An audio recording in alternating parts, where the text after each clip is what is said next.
what he's sort of saying there, a combination of shy Tories and it's the economy stupid might be enough to scrape them closer to Labour? Yeah, I mean, I think the reality is that you would be very hard pressed to find, even in the cabinet at this point in time, somebody who would tell you that the Tories can win the next general election. But if you accept that that is the position, and if you accept, as Mel Stride said very clearly there, but which, the Tories do, they still have many months until the next general election, they have to do something. They have to say something. And so I think this week is all about trying to reframe and reset that position for the Conservative Party. And I mean, largely the focus is going to be on the economy.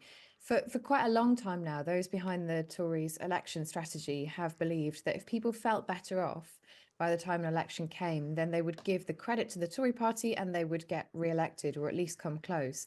I think that for a long time, people have actually already made their mind up, even if they've priced that in.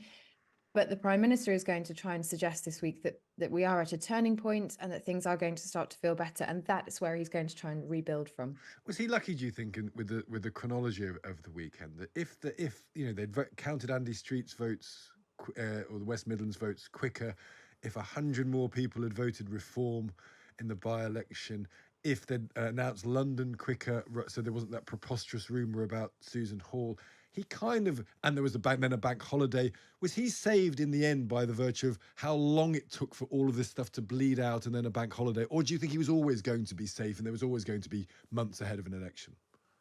I think the truth is that in terms of talking about whether the Prime Minister was going to be safe, what we're really talking about is whether a plot was ever going to materialise. And I think the reality is that those behind it, if they ever were very great in number, had probably made their minds up that there was just not going to be enough time at this point. I mean, if you think about it, to get a leadership campaign up and running, to be able to select a new leader and then come up with a policy platform, potentially within just a couple of months, unless those things were very developed, and we know that they really weren't, then that would be very difficult indeed. And I think we talked about it on this program, didn't we? When I went on that trip with the Prime Minister to Germany and Poland, there was a feeling that there'd been a shift in mindset there, I think, from Number 10, almost a challenge to those who were plotting to say, well, don't push me because I don't think you're ready and I can call an election. So I think something shifted somewhere. And, given, I mean, the local elections were bad for the Tories. There is no other way to spin it, but they always were going to be very, very bad.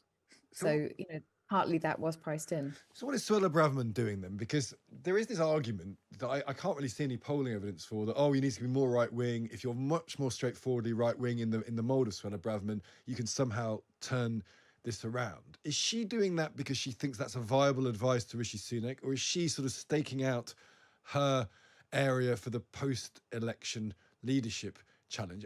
What's the point of the right of the party agitating? Do they want to see more right-wing policies, or are they just trying to get their voice heard ahead of what might be a tumultuous time for the Tory party after the election? I think it's a bit of both. I mean, you've got to remember that these are people who have dedicated their lives in many cases to political campaigning, to being a member of a political party. And in order to do that at that level, you really do genuinely have to believe in it, because it's not a particularly enjoyable job on many fronts. And so, these are people who spend a lot of time thinking about, well, what is conservatism? What is the Conservative Party for? Why am I a member of it still? So in that sense, I think people like Suella Braverman, and there are others in the party on that wing of the party who feel similarly, that they believe that to be conservative means you stick to certain values, and they see their party shifting from those values and they don't like it. I mean, that said, there is also clearly a battle being fought for the future of the party. And really, I think that's what's happened after these local elections, that the argument has moved from, can we win the general election and how do we do it, to, okay, well, we're probably not going to win the general election, so what happens next? And that argument is much more difficult, because it is all about what's a fundamental value, compared to those who will say, well, look, the Tory party wins when it's in the centre ground, and that might be uncomfortable for you.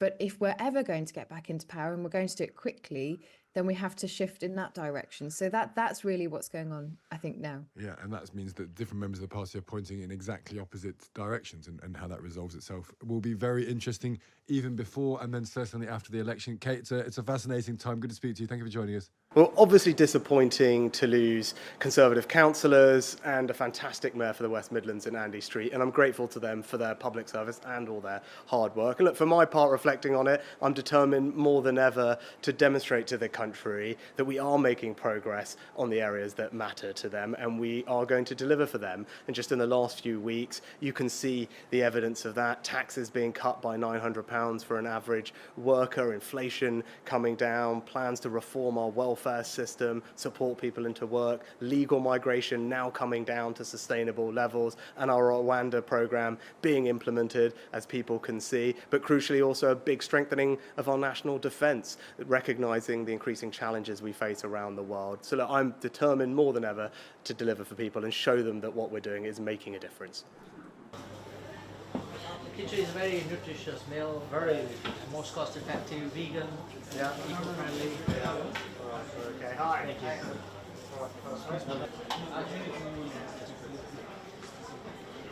Thank you. I should hold that if you would. I've got a nice bowl of kitchery for you. There you go.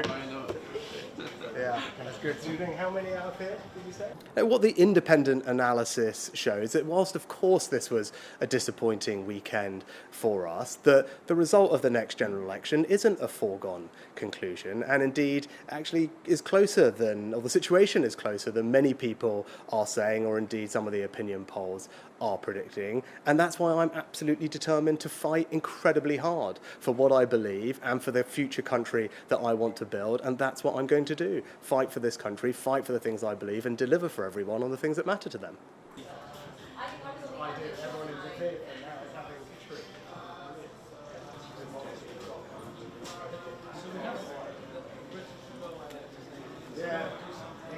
I've been very consistent that we are concerned, deeply concerned, about the prospect of a military incursion into Rafah, given the number of civilians that are sheltering there and the importance of that crossing for aid. I've made those points repeatedly to Prime Minister Netanyahu. The priority right now should be on all parties, but particularly Hamas, to agree to a deal, to release hostages and allow more aid to go in as part of a temporary pause, which will allow us to build a sustainable ceasefire. That's the best way to end the suffering, and that's what I'll continue to call on all parties to do.